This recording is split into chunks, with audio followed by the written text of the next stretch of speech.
ƙarya ce. Yanzu zamani ya canja, su ma matan zamani sai da kuɗinka suke ƙaunar ka. Mace duk ƙaunar da take ma kai ƙoƙari ka nemo naka. Kai ƙoƙari ka nemo naira, idan ta ganka da naira sai ka gani ƙauna ta ni.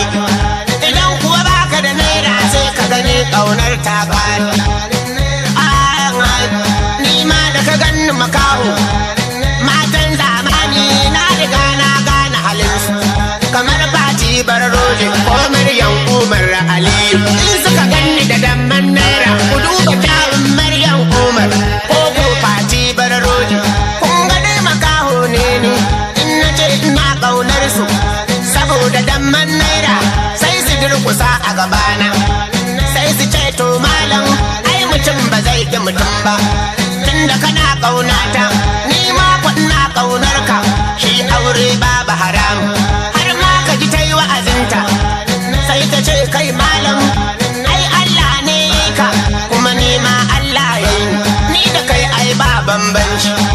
Idan na ce yarinya kin san ma bi ido a gare ni, sai ta ce kai malam dan Allah manta da makanta, manta da makanta, masu idan ma me suka fi ka.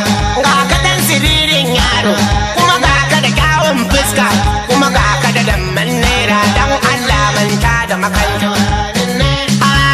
Maryam Umar an ganni da naira, amma in bani da naira ko da mummuna ce, in na ce ina ƙaunarta sai ta koma gefe ta ce la ilaha illallah.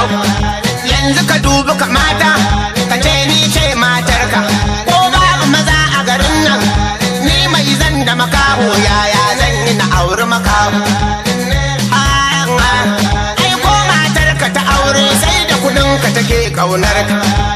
In ta ganka da naira, in ta ganka da naira, rannan sai ka ji sabon suna, sai ka ji ta kira ka da honi, ko kuwa ta ce maka dalin, kai kuma nan baka san komai ba, har ma ta kira ka sharifi in ka kama zigar ta ka koni.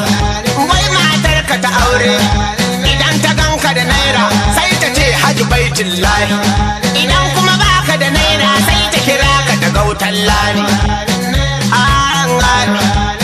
A kudin na naira 1000 guda ita ce a sama, 500 kwa Hadiza, a bayanin naira 200 ita ce Safarahu.